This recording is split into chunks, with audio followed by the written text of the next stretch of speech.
حمزاد سے ملاقات کو یہ میرا غالباً 7واں سال اپنے اختتام کو آن پہنچا ہے۔ ان 7 برسوں میں اس نے جس قدر اپنی ماں، جسے پیار سے وہ کبھی امی، کبھی امو، کبھی مائی تو کبھی جانے من کہا کرتا تھا، کا ذکر کیا، شاید ہی کسی اور کا میرے سامنے اس نے ذکر کیا ہو۔ یوں کہیے کہ آج کے اس قحط المحبت کے دور میں اگر ماں سے محبت کی مثال مجھے کبھی دینا پڑتی تو میں حمزاد کی مثال دیا کرتا تھا۔ ایسا نہیں کہ وہ اپنی ماں کا سب سے فرما بردار بیٹا تھا، بلکہ اس لیے کہ وہ ماں کے مقام و مرتبے سے آشنا و آگاہ تھا۔ وہ اپنی ماں کا سب سے لاڈلا بیٹا تھا۔ ماں کے ہاتھوں سے بنی روٹی کھانا اس کی عادت تھی، جسے اس نے بعد از مرگ بھی نہیں بدلا۔ میں جب بھی اس کے پاس بیٹھتا وہ اپنی ماں کے اوصاف بیان کرنے لگتا۔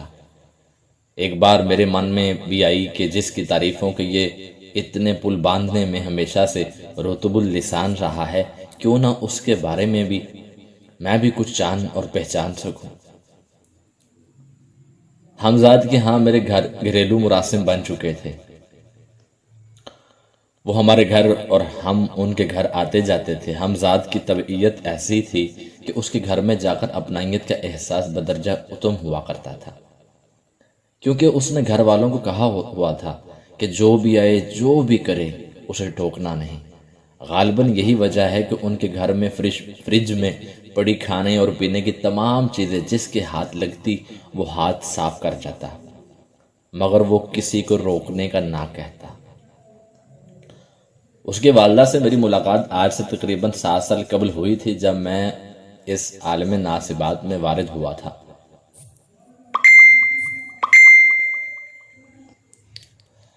اس کی والدہ سے میری ملاقات آج سے تقریباً 7 سال قبل ہوئی تھی، جب میں اس عالم ناصبات میں وارد ہوا تھا۔ انسانی ہمدردی انسان کے ساتھ ساتھ جانوروں سے بھی اظہار ہمدردی ان کا شیوہ اولین ہوا کرتا تھا۔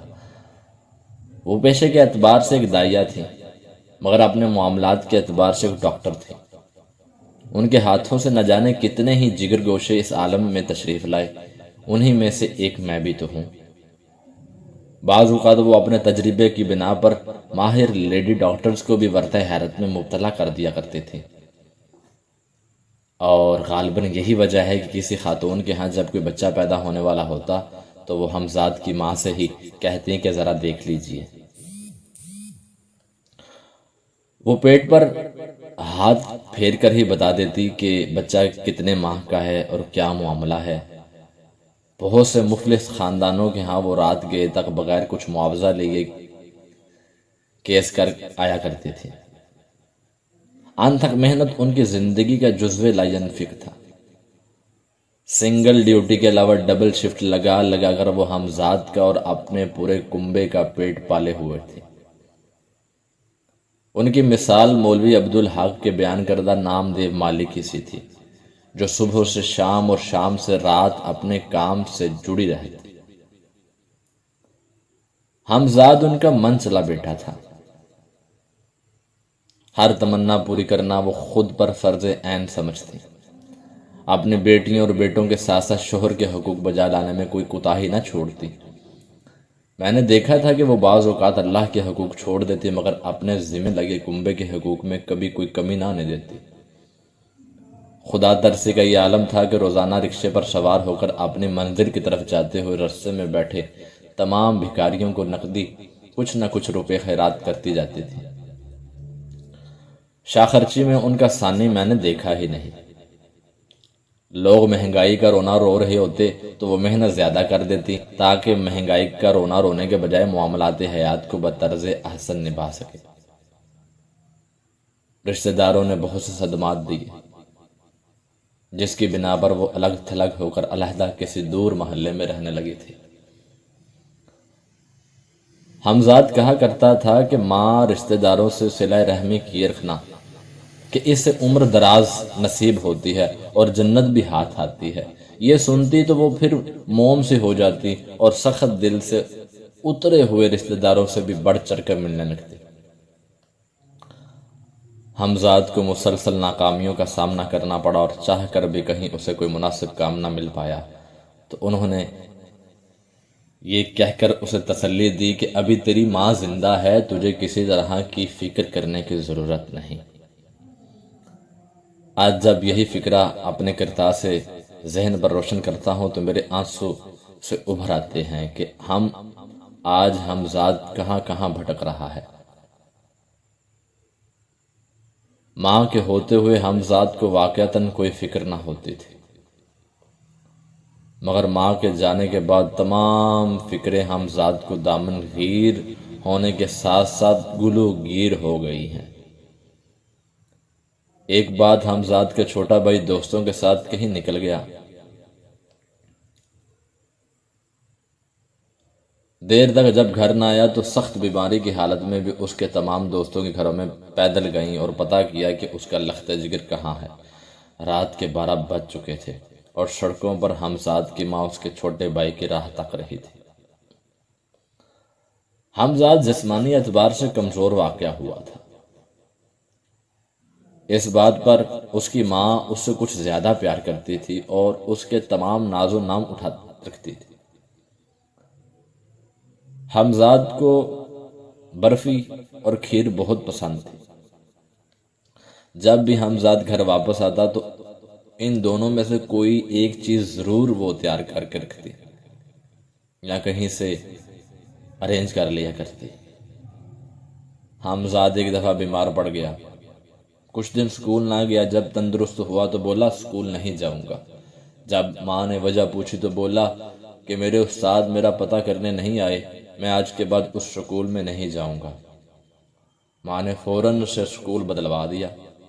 انکل نے لاہور کے ایک اچھے کالج میں داخلہ دلوایا۔ کچھ دن وہاں رہا اور پھر ماں کی یاد ستائی تو سب کچھ چھوڑ کر واپس پلٹ آیا۔ ماں نے پھر بھی خیر مقدم کیا کہ جو تو چاہتا ہے وہ کر، جو بننا ہے بن، مگر کم از کم میری آنکھوں کے سامنے رہو۔ ایک دفعہ حمزاد کو کسی لڑکی سے شدید محبت ہو گئی۔ اس لڑکی کو بھی حمزاد میں کچھ اچھائی نظر آئی تو وہ بھی حمزاد کے قریب ہو رہی۔ ایک دفعہ جب اس نے سمجھا کہ حمزاد اس کو جی جان سے چاہنے لگا ہے تو وہ بولی، حمزاد تمہیں سب سے زیادہ پیار کس سے ہے؟ حمزاد بولا، مجھے معلوم ہے تمہیں اپنا نام سننا پسند ہے، مگر معذرت سے کہوں گا کہ مجھے تم بہت عزیز ہو، مگر 3 ہستیوں کے بعد۔ وہ بے چین سی ہو گئی اور پوچھنے لگی کہ وہ 3 ہستیاں کون کون سی ہیں؟ حمزاد بولا، اول میرا خالق، مجھے اس کار جہاں میں لے کر آنے والا میرا اللہ۔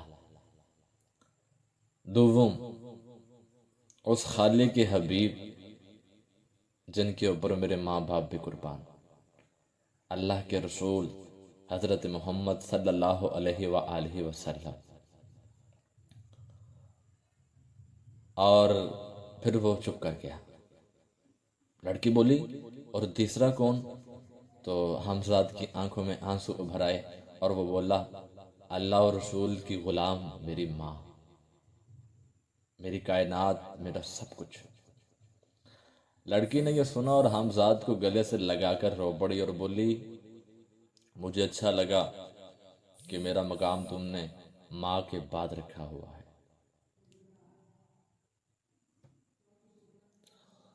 حمزاد ہمیشہ اپنی ماں کے ہاتھوں سے بنی روٹی کھایا کرتا تھا۔ ایک دفعہ ماں بولی، تیری شادی کروا دیتی ہوں، پھر اپنے بیوی کے ہاتھوں کی روٹیاں کھانے کی عادی بن جانا، میں نہ رہی تو کیا کرے گا؟ حمزاد یہ کہہ کر چپ ہو جاتا کہ اللہ سے تیری عمر مانگ رکھی ہے، فکر نہ کر، مجھ سے پہلے تجھے جانے نہیں دوں گا، مجھ سے پہلے تجھے جانے نہیں دوں گا۔ ابھی حمزاد کی ماں کی ایک ساتھ باقی ہیں دوستوں، مزید ایک ساتھ کے لیے چینل سے بنے رہیے۔ ملتے ہیں اگلی قسط میں، تب تک کے لیے